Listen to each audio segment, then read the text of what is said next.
Good morning students. Now start science class.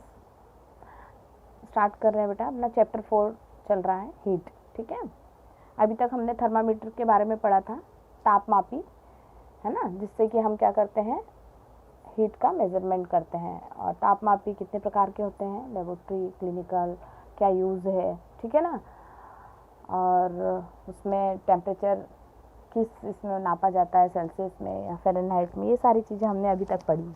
चलिए अब हम पढ़ने जा रहे हैं ट्रांसफ़र ऑफ हीट का स्थानांतरण।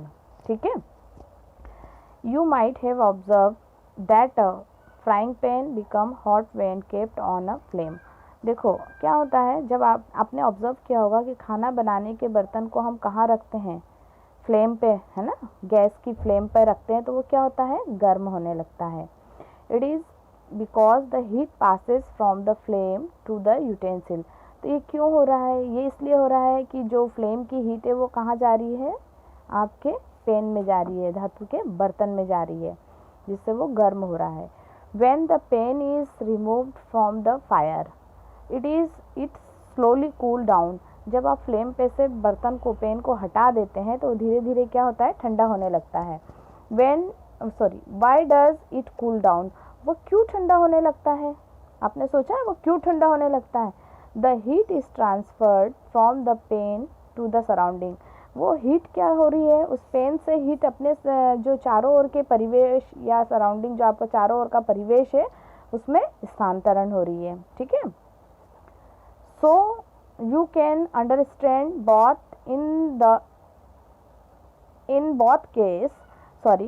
so you can understand that in both case the heat flow from a hotter object to a colder object।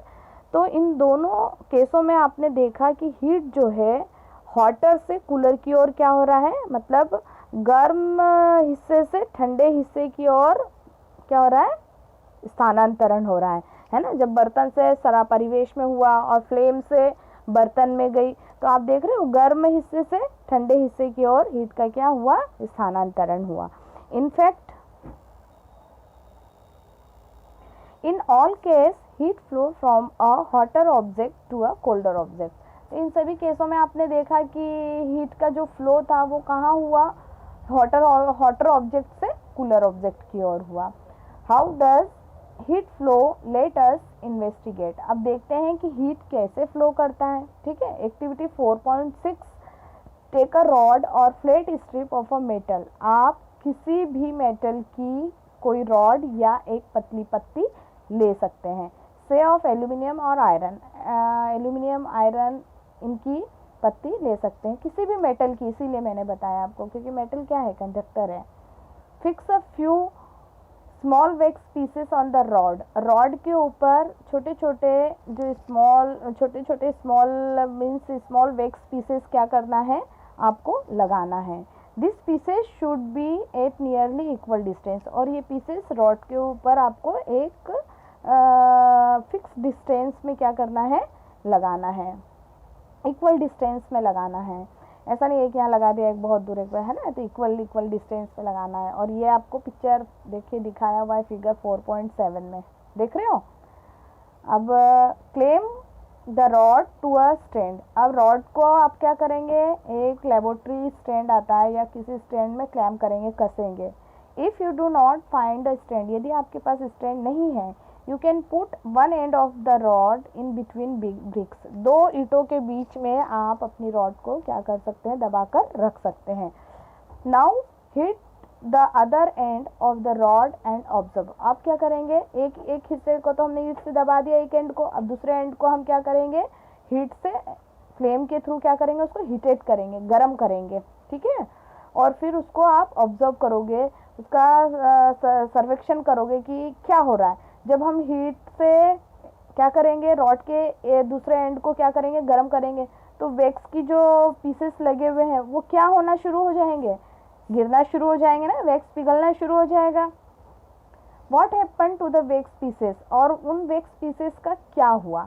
Do this pieces begin to fall, अब वो पीसेस क्या होना शुरू हो जाएंगे, गिरना शुरू हो जाएंगे।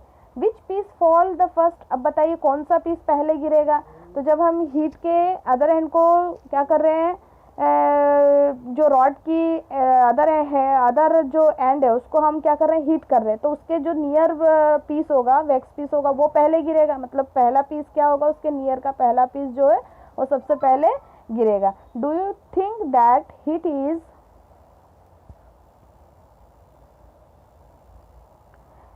Is transferred from the end nearest to the flame to other end. तो आप क्या देखेंगे कि जो ट्रांसफर फ्रॉम द हीट जो है अदर एंड से क्या हो रही है, धीरे धीरे ट्रांसफर हो रही है। तो जो उसका नियरेस्ट वैक्स था वो क्या होगा, पहले गिरेगा, ठीक है ना, nearest to flame other end. और वो जो हीट ट्रांसफर हो रही है वो क्या हो रही है, अदर एंड से धीरे धीरे आगे बढ़ रही है, आगे ट्रांसफर हो रही है। The process by which heat is transferred from the hotter end to the colder end of an object is known as conduction।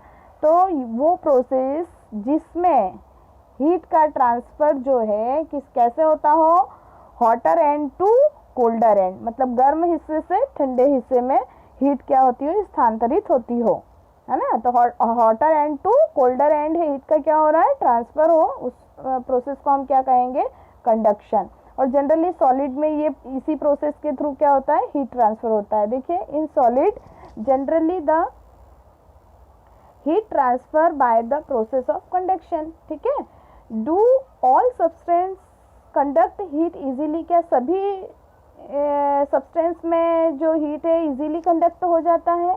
You must have observe that the metallic pan for cooking has a plastic और wooden handle. आपने generally खाना बनाने के जितने भी metallic pan है, बर्तन है, उनमें देखा है कि उनके जो हत्थी होती है, मतलब हैंडल होते हैं, वो किसके बने होते हैं, या प्लास्टिक के बने होते हैं या फिर लकड़ी के बने होते हैं। You can lift a hot pan by holding it from the handle without getting hurt. क्या आपने कभी गर्म पैन को हैंडल के थ्रू बिना हर्ट हुए उठाया है? तो हाँ, उठाया है। हमारे घरों में हम देखते हैं पैन गर्म होता है, लेकिन उसको हम हत्थी के थ्रू इजीली क्या करते हैं, उठा लेते हैं।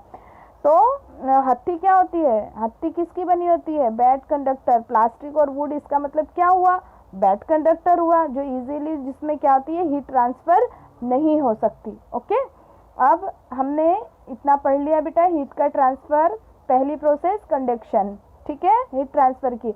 और ये कंडक्शन के थ्रू हीट का ट्रांसफर किस में ये ज़्यादातर होता है, तो सॉलिड में, ठीक है।